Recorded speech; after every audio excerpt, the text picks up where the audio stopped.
As I mentioned in an earlier video, one of the things I'm most excited about in the upcoming Tyranid Codex is the brand new Vanguard Onslaught detachment, which gives some really nice buffs to things like your Gene Stealers, your Brood Lords, some of your flying units, and arguably most importantly, the classic Tyranid unit, which is the Lichter.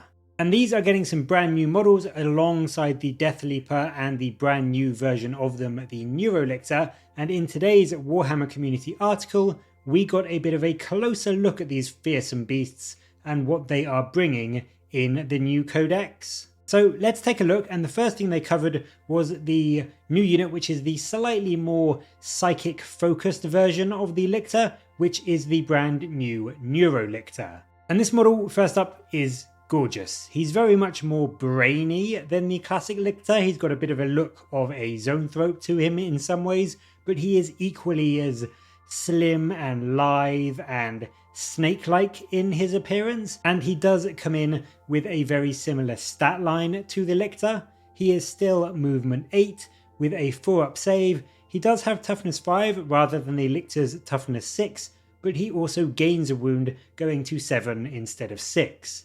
Also, on top of that, he doesn't just have a 4-up armor save, he comes with a very handy 4-up invuln as well, and he also has the core abilities of the Lichter in Infiltrators, Lone Operative, and Stealth. So he is, on the grand scheme of things, probably a bit more durable, all things considered. Despite the lower toughness, I think he is going to be a little bit more tanky. He's got all the same stealthy abilities and untargetable benefits thanks to Lone Operative, but he does also have that extra wound and the 4-up invuln to keep him alive, so I do think he's going to be slightly harder to put down than your opponent might first think from just seeing his stat line. So he's a bit more durable, but on the damage front, he is, I would say, significantly worse than a regular Lichter.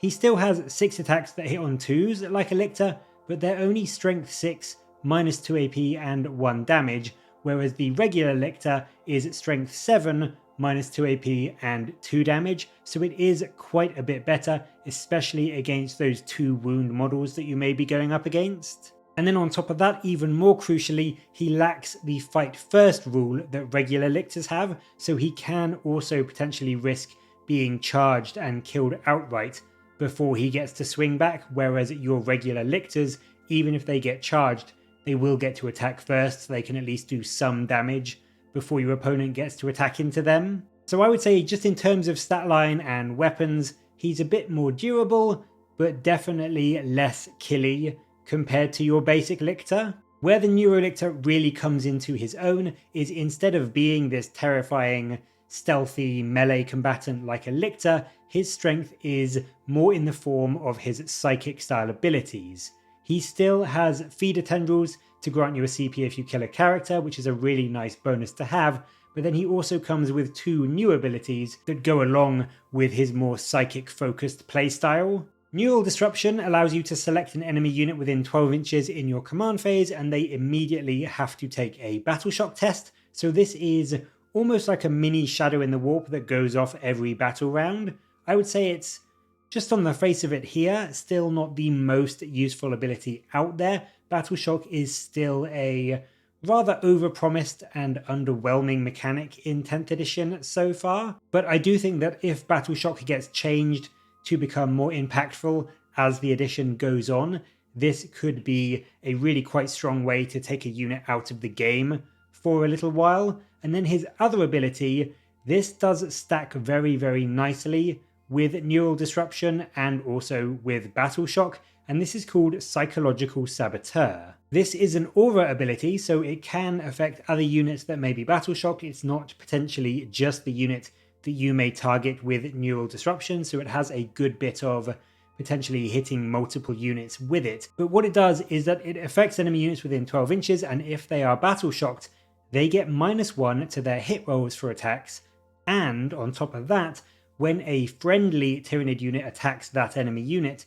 the Tyranid unit gets +1 to their wound rolls against them. So this on its own is quite a good ability, but it does tie in really, really well with Neural Disruption and makes that ability really scary for your opponent, because as soon as a unit fails a battle shock test, potentially from neural disruption, not only are they going to be hitting a lot less, but potentially your entire Tyranid army can be getting +1 to wound against them. So yes, I think that whilst still requiring on a failed battle shock test to begin with is a bit of a risk, like it's never a given, there's lots of ways to get around battle shock still, when it does go off, it is going to make a unit being battle shocked actually quite impactful and quite worrying for your opponent. Your opponent is going to have to be quite wary of having a unit within 12 inches of a Neurolicta, just in case they fail that test and they take, an entire army's worth of shooting and melee all at +1 to wound. And so, I mean, they're not bad abilities. They do combo together very, very nicely. And I think that it's good that the Neurolicta does actually make Battle Shock as a mechanic quite a scary one for your opponent, which is admittedly quite a rare thing in 10th edition. Most people, despite what GW promised, still don't really care about Battle Shock all that much. I do think the big problem with the Neurolicta is that it still does require your opponent to fail the test, and honestly, that just doesn't happen all that often.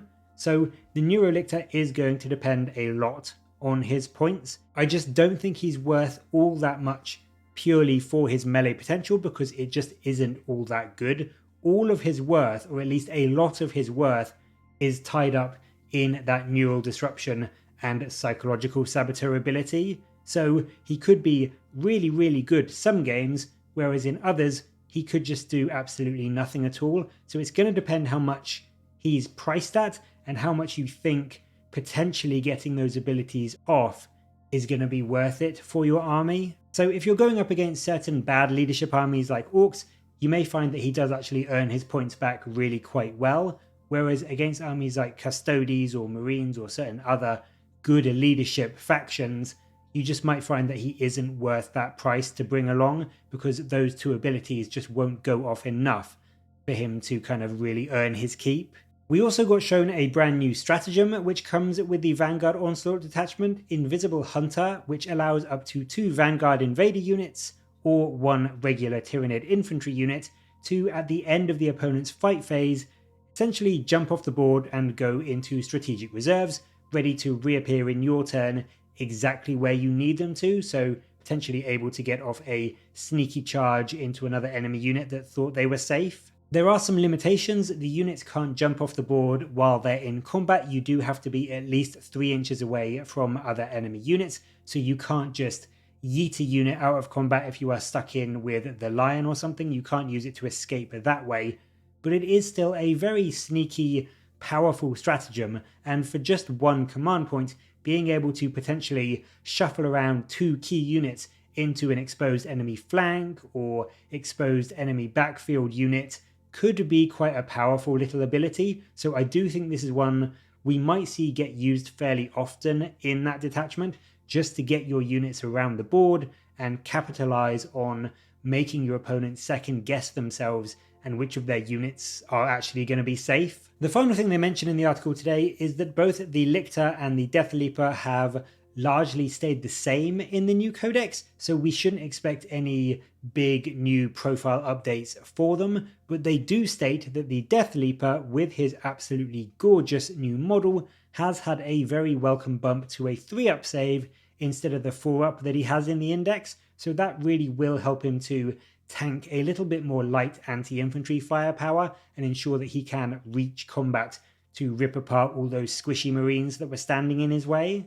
So that is it for today's preview. It was quite a short one actually. They were mainly, I think, just showing off this new datasheet for the Neurolicta. And I mean, as we said, he looks okay. He's got some fairly nice abilities, but I do think he is going to be very much points dependent.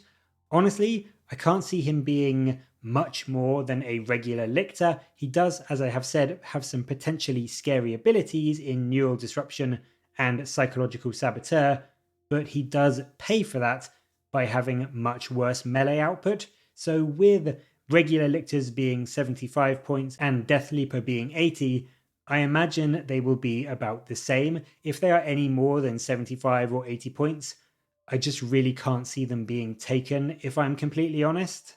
But that is it for today. As always, I'd love to know what you make of the Neurolicta and whether you will be adding any to your Vanguard Onslaught detachments. Let me know your thoughts down in the comments below, and as always, thank you very much for watching. Please do like and subscribe for more Warhammer content from me, but until next time, I'll catch you later, guys.